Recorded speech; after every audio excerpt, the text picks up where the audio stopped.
The above calculations demonstrate that the average rate of reaction depends on what? The time interval we choose.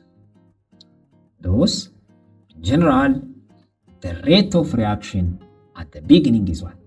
Fast. And it decreases as the reaction proceeds. So, what do we mean by average? Average means that's 2 points. At that point, there is a value. So, you get a change from that point and dividing for the change occur on those points. So, at the beginning, the rate becomes fast. Why? Because at the beginning, the concentration is high. And it decreases as the reaction proceeds. Why? Because the concentration also decreases. We have one question here. What could be the possible reasons for this decrease in the rate of reaction? The above point said rate of reaction is fast at the beginning and it decreases as the reaction proceeds. What could be the possible reason for this decrease in the rate of reaction? Can you guess it? Good. So, the reason is what? The concentration of the reactant is what? Decreased. Or the concentration is decreased. So, as the concentration increase, the rate is also increased. But the concentration is decreased, the rate is also decreased. ምንድነው የሚለው ጥያቄው?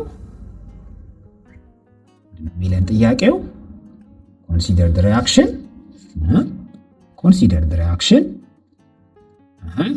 2 moles of C2H4 is converted to C4H8 in gaseous form.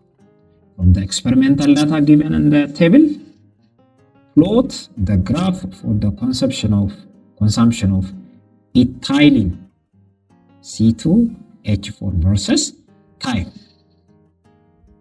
Then calculate the rate of reaction between the time interval 10 seconds to 30 seconds.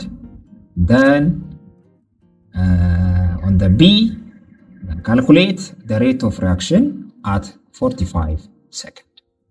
ስለዚህ rate of reaction reactionን የዚህን እንሰራለን ማለት ነው። ስለዚህ ዋጋው ወይም ቴብል አለው ማለት ነው። ቴብል አለው ለዚህ ሪአክሽን ያው ኤክስፔሪሜንታል ዳታ አለው። ኤክስፔሪሜንታሊ ምን እንደሚመስል ፐር ታይም C2H4 እንዴት እየቀነሰ እንደሚሄድ እንዴት ዲሳፒር እያደረገ ወደዚህኛው ፎርሜሽን እንደሚመጣ የሚያሳይ ኤክስፔሪሜንታል ዳታ አለው ማለት ነው። ስለዚህ እሱን ዳታ ተጠቅመን ምን እንሰራለን ማለት ነው? ግራፍ እንሰራለን ማለት ነው። ኤክስ ኤን ኤክስ ምን እናደርጋለን ማለት ነው? ግራፍ እንደዚህ እንሰራለን። ግራፍ እንሰራለን ማለት ነው። ግራፍ እንሰራለን።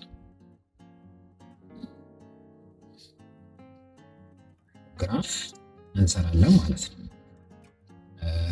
እንዴት ነው ግራፍ እንሰራው? እንደዚህ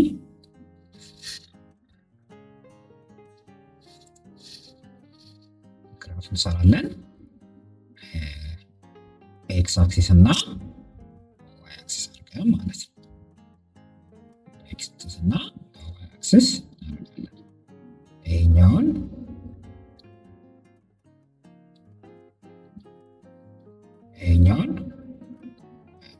ዋይ አክሲስ ነው። ይሄኛውን ታይም ብለን መግለጽ እንችላለን። ይሄኛውን ደግሞ ኮንሰንትሬሽን ኦፍ C2H4 ማለት ነው። ኮንሰንትሬሽን ኦፍ C2H4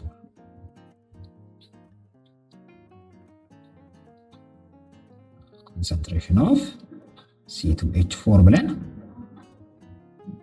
መስራት እንችላለን ማለት ነው። እሺ ዳታው ያው መጽሐፉ ላለ ያን ዳታ ተጠቅመን ምን እንሰራለን ማለት ነው? ግራፍ እንስላለን ማለት ነው። ታይማችን 0 ሲሆን ይሄኛው ስንት ነው የሚሆነው? 0.884 ይሆናል ማለት ነው። ታይማችን 0 ሲሆን 0.884 ይሆናል። ከዛ ስንት ነው የሚሆነው? ታይማችን 0 ሲሆን 0.884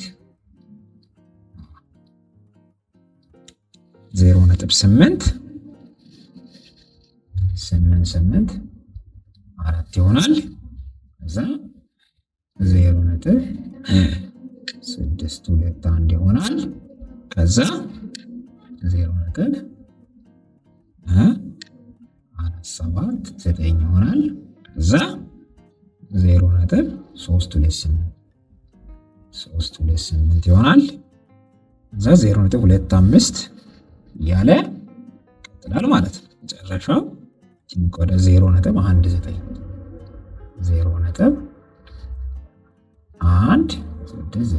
ይሆናል ማለት ነው።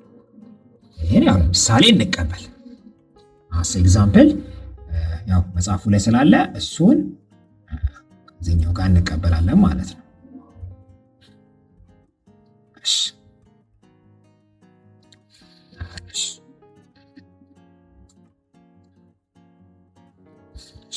አሁን ከዛ ሰዓታችን ምንድነው የሚለው? ታይማችን ምንድነው የሚለው? ይሄኛው 0 በሚሆንበት ጊዜ ስንት ነበር? 0 በሚሆንበት ጊዜ እዚህ ኦሪጂኑ ላይ 0.884 ነው ማለት ነው።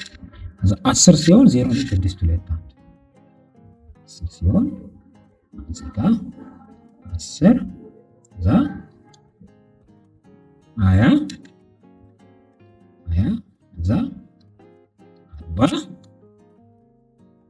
ከዛ ያለ እስከ 100 ይሄዳል ማለት ነው። እስከ 100 ይሆናል። እዚህ 0 ላይ ስንት ነው ማለት ነው? ታይማችን 0 ሲሆን 0.884 ከዛ 10 ላይ ሲሆን 0.621 ከዛ 0.479 ሲሆን ደግሞ 479 ሲሆን 20 ይሆናል ማለት ነው። ከዛ 40 ላይ ሲሆን 0.328 ይሆናል ማለት ነው። 0.328 ይሆናል ማለት ነው። እያለ እስከ 100 ይደርሳል ማለት ነው። በጣም የተጠጋ ይደርሳል። ስለዚህ ስናየው ግራፉ እንዴት ነው የሚሄደው? እንዲህ አይነት ማለት ነው። ዲክሪዚንግ የሆነ ግራፍ ማለት ነገር እየቀነሰ ይሄዳል ማለት ነው። ዲክሪዚንግ አይነት ግራፍ ነው የምናገኘው። ዲክሪዚንግ አይነት ግራፍ እናገኛለን ማለት ነው። እንደዚህ የሚቀንስ አይነት ግራፍ እናገኛለን ማለት ነው። እየቀነሰ የሚሄድ ግራፍ እናገኛለን። እሺ ከዛ ምንድነው የሚለን? ሁለተኛው ጥያቄ ካልኩሌት the rate of reaction between the time interval ከ10 እስከ 30 ማለት ነው። ከ10 እስከ 30 ያለውን አገኝ ነው የሚለው። ከ10 እስከ 30 ያለውን አገኝ ነው የሚለው። ስለዚህ ይሄን ለማግኘት ምንድነው የምናደርገው? አቨሬጅ ሬት እንዴት ነው የምናደርገው? change in the concentration of C2H4 time divided by change in T ማለት ነው። ስለዚህ አት ይሄ ማለት ምን ማለት ነው? ታይማችን ሰጥቷል አይደለ? በ10 እና በ30 ስንት ይሆናል የሚለውን እንሞክራለን ማለት ነው። ስለዚህ 10 ላይ ስንት ነው? 30 ላይ ስንት ነው የሚለውን እንሰራለን። ግን አሁን የ30 አልተሰጠንም አይደለ? የ30 አልተሰጠንም ማለት ነው። ስለዚህ የ30 ስላልተሰጠን እንዴት እናደርጋለን? 30ን ለማግኘት እንሰራለን ማለት ነው። 30 በማንና በማን መካከል ነው? 30 ሰከንድ 30።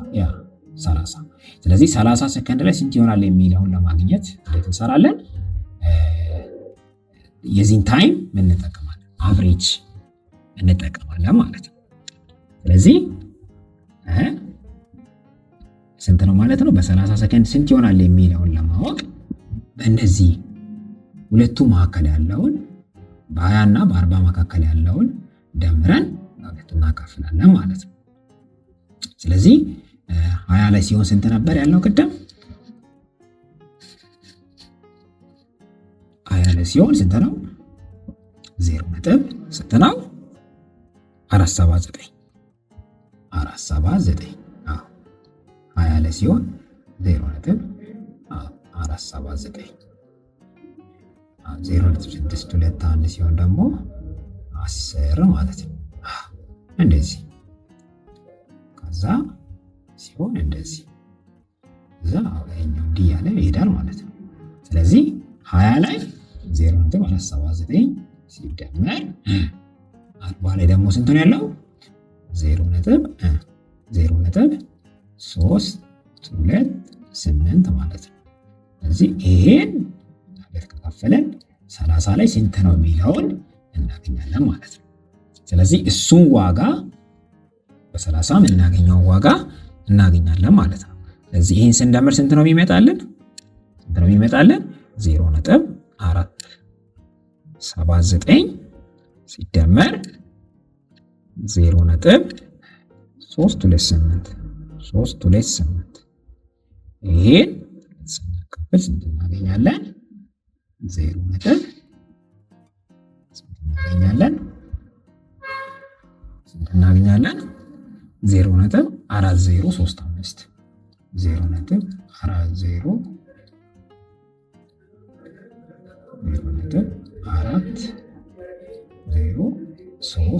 እናገኛለን ማለት ነው። ስለዚህ በ10 እና በ30 ሰከንድ ለማግኘት ምንድነው የምናደርገው? ቼንጅ ቲ ነው C2H4 ኢታይሊን አት ፋይናሉ ስንት ነው ማለት ነው? ፋይናሉ 30 ነው ማለት ነው። ስለዚህ ስንት ነው ማለት ነው? ፋይናላችን የኮንሰንትሬሽን ስንት ነው? 0.4035 ሲቀነስ ከዛ ኢኒሻሉ ስንት ነው? 10 ላይ ነው። 10 ላይ ስንት ነው? 0.479 ካፈል እሺ ከዛስ ታይም ነው 30 ሰከንድ ነው ሲቀነስ 10 ማለት ነው። ከዛ ስንት እናመጣለን ማለት ነው? ስንት ይመጣልናል ማለት ነው? ኦኬ በ10 ስንት ነው? በ10 ስንት ነው የምናመጣው ማለት ነው? ኦኬ ፋይናላችን 30 ኦኬ በ30 ይሄ መጣ። ከዛ በ10 0.621 ማለት ነው። ኦኬ አችን እናስተካክላለን። እሺ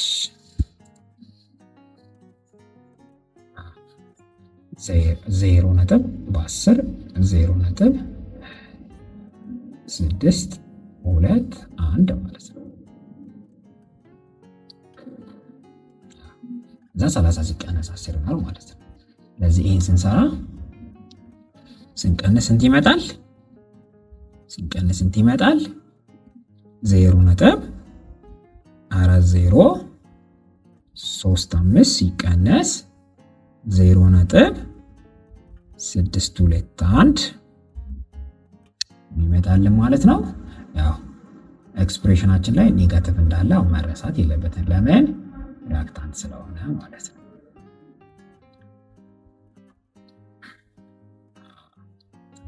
ስለዚህ ማይነስ ይሄ ስንት ይመጣልናል ማለት ነው? ማይነስ 0.2175 ማለት ነው ሲካፈል ለ20 ይሆናል ማለት ነው። ስለዚህ ይሄንን ቁጥር 0.21 minus 2175 divided by 20 give us ማይነስ እና ማይነስ ፖዚቲቭ ይሆናል። ከዛ ስናካፍል ስንት ይመጣል? 0.010875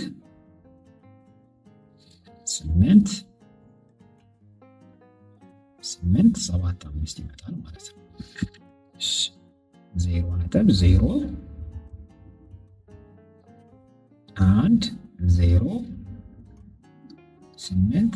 0.0010875 ይመጣል ማለት ነው።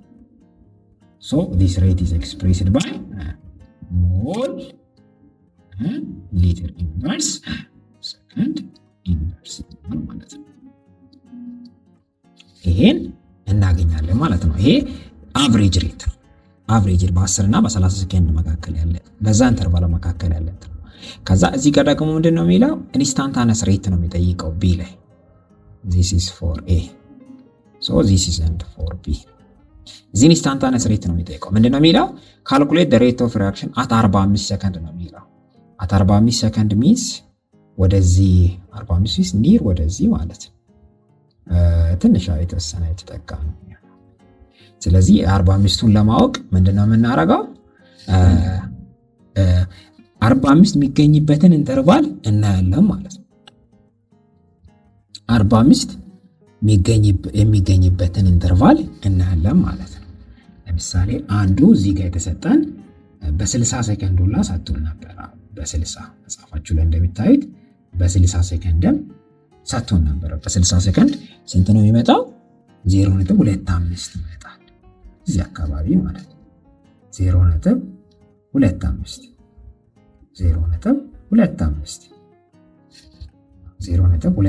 ይመጣል እዚህ አካባቢ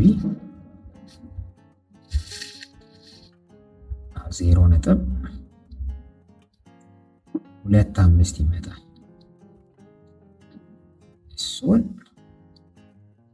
እሱን ከ60 ጋር እናደርጋለን ማለት ነው። ከ60 ጋር እናደርገውና ከዛ ማግኘት እንችላለን ማለት ነው። እዚህ 60 አካባቢ ምክንያቱም እየቀነሰ እየሄደ ስለሆነ ማለት ነው። እዚህ አድርገን 60 አካባቢ እናደርጋለን ማለት ነው። ስለዚህ በዚህ ጊዜ አት 45 ሰከንድ ላይ ያለውን ለማወቅ ምንድነው የምናደርገው? አሁንም ሬት ተመሳሳይ ፎርሙላ ነው የምንጠቀመው። እሱ ምንድነው የምናደርገው? change in concentration of C2H4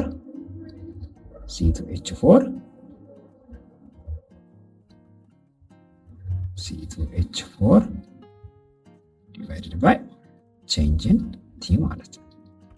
በዚህ ጊዜ 45 ጋር ያለችዋን ነጥብ ለማግኘት ምሳሌ 45 ላይ እዚህ አካባቢ ላይ ቢገኝ 45 ላይ እዚህ አካባቢ ላይ ቢገኝ ኮንሰንትሬሽናችን እዚህ አካባቢ ቢገኝ ይሄኛውን ግራፍ እንዲህ አምጥተን ከሳለን በኋላ ታንጀንት ላይን እዚህኛው ፖይንት ላይ ሲላለ ማለት ታንጀንት ላይን አንድ ታንጀንት ላይን በዚች ፖይንት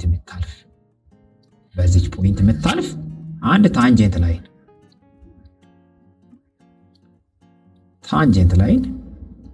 እናሳልፋለን ማለት ነው። ምክንያቱም አቴ ፖይንት ወይ ማለት ኢንስታንት እዚህኛው ፖይንት ላይ እየጠየቀን ስለሆነ ማለት ነው። ስለዚህ ይሄን ለማድረግ በስሎፕ ፎርሙላ እንሰራለን ማለት ነው። ይሄም በ40 እና በ60 ብለን መስራት እንችላለን። ምሳሌ 40 ላይ ያለውን ኮንሰንትሬሽን ማይነስ ነው 60 ላይ 40 60 ፋይናሉ ስለሆነ ማለት ነው። ስለዚህ ኮንሰንትሬሽን ኦፍ C2H4 at 60 ላይ ሲቀነስ ኮንሰንትሬሽን ኦፍ C2H4 at 40 divided by 60 ሲቀነስ 40 ብለን ማግኘት ይችላል። ስለዚህ በዚህ መንገድ አት 45 ሰከንድ ላይ ምን ያህል ነው የሚለውን ማወቅ እንችላለን ማለት ነው፣ የኢታይሊን ኮንሰንትሬሽን። ስለዚህ በዚህ መንገድ ይህንን ኤክሰርሳይዝ መስራት እንችላለን።